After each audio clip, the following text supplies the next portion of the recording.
ہمارے یہاں پہ ایک پل بن رہا تھا, RCC برج بن رہا تھا. وہاں پہ ایک پاکستانی انجینئر اور ایک چائنیز انجینئر کی ڈیوٹی تھی.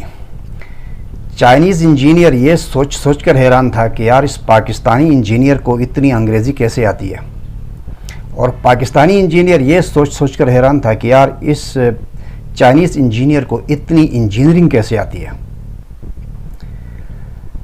تو شیر قلعہ کے سامنے پولیس چوکی کے پاس مٹی کی پہاڑ والی ایک پڑی ہے, اس کے اوپر گزشتہ 1-1.5 سال سے کام ہو رہا ہے. اس پڑی کے اوپر 4-3 ایکسکویٹر بیٹھے ہوئے آرام کرتے ہوئے یا کبھی کبھار تھوڑا کام کرتے ہوئے آپ کو ہمیشہ نظر آئیں گے.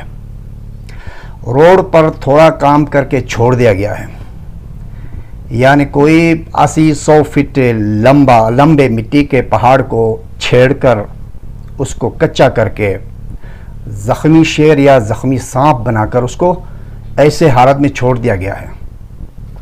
ہوا چلے, دھوپ ہو یا بارش ہو یا کچھ بھی نہ ہو, متواتر اور بغیر وقفے کے یہاں پہ روڈ کے اوپر سے ملبہ گرتا رہتا ہے. روڈ پہ ایک گاڑی پاس ہونے کی گنجائش ہے, ہزاروں گاڑیاں یہاں سے روز گزرتی ہیں, اور گزرنے والے لوگوں کے اور ڈرائیوروں کے یہاں سے گزرتے ہوئے بال کھڑے ہو جاتے ہیں. میں بھی گلگت جا رہا تھا تو وہاں جا کے دیکھ کر میرے بھی بال کھڑے ہو گئے, میرے بھی اوسان خطا ہو گئے. ہم وہاں جا کر رکے, منظر دیکھا اور سوچا کہ آنکھیں بند کر کے آگے بڑھیں کہ واپس چلے جائیں, لیکن گلگت جانا ضروری تھا. تو فیصلہ کیا کہ کلمہ درود پڑھ کر آگے بڑھ جاتے ہیں, یا تو نکل جائیں گے یا تو نگل جائیں گے. سو شکر الحمدللہ نکل گئے, اور شام کے قریب ہم واپس لوٹے تو پھر بھی وہی جان لیوا ہارر سین تھا. اور پھر نیکسٹ ڈے بھی وہاں میں گیا, میں نے دیکھا تو یہی سین ایز اٹ از جاری تھا. درجنوں 20 گاڑیاں یہاں اکٹھی ہو کر اور رک کر موقع پاتے ہی ایک ساتھ ریز لگا کر بچ نکلنے کی کوشش کرتی ہیں. یہاں پہ سر کے اوپر موت منڈلا رہی ہے, نہ جانے کس لمحے موت یہاں پر رقص کرے.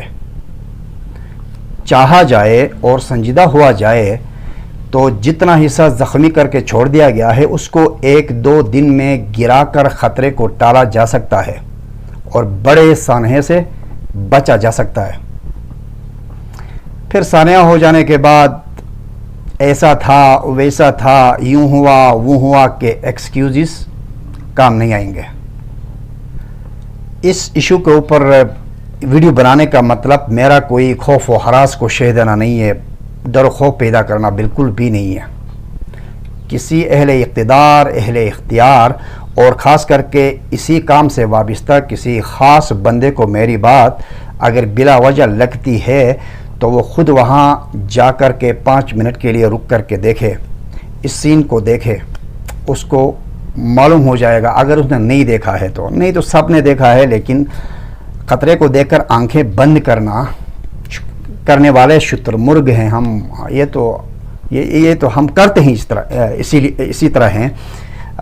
ہم کوئی ذمہ داری سمجھنے والے لوگ نہیں ہیں. ہم جہاں بھی بیٹھے, ہم جدھر بھی بیٹھے ہیں, بس ہم جب کسی عہدے پر, کسی اختیار میں, کسی دولت کے ڈیر کے اوپر بیٹھتے ہیں تو ہم پہلے ہم انسان ہوتے ہیں, تو اس کے بعد ہم ہاتھی بن جاتے ہیں, بدمست ہاتھی بن جاتے ہیں, اور ہمیں کان کے اوپر رینگتے ہوئی جوؤں کا کوئی اثر نہیں ہوتا ہے. تو میں اہل اختیار سے یہ گزارش کروں گا کہ اسی جگہ کے اوپر کام کی ایمرجنسی لگائیں, کیونکہ یہاں پر ایمرجنسی لگانے کی ضرورت ہے. بعد میں پچھتانے سے کام کرنا اچھا ہے, کام کریں. بات کیسی لگی لائک کیجئے, کامنٹ کیجئے اور چینل کو سبسکرائب کیجئے کہ اس طرح کے آپ کے مسائل پر مبنی ویڈیوز آپ کو بر وقت ملتی رہیں. گاڑی آہستہ سے چلائیں. اللہ نگہبان.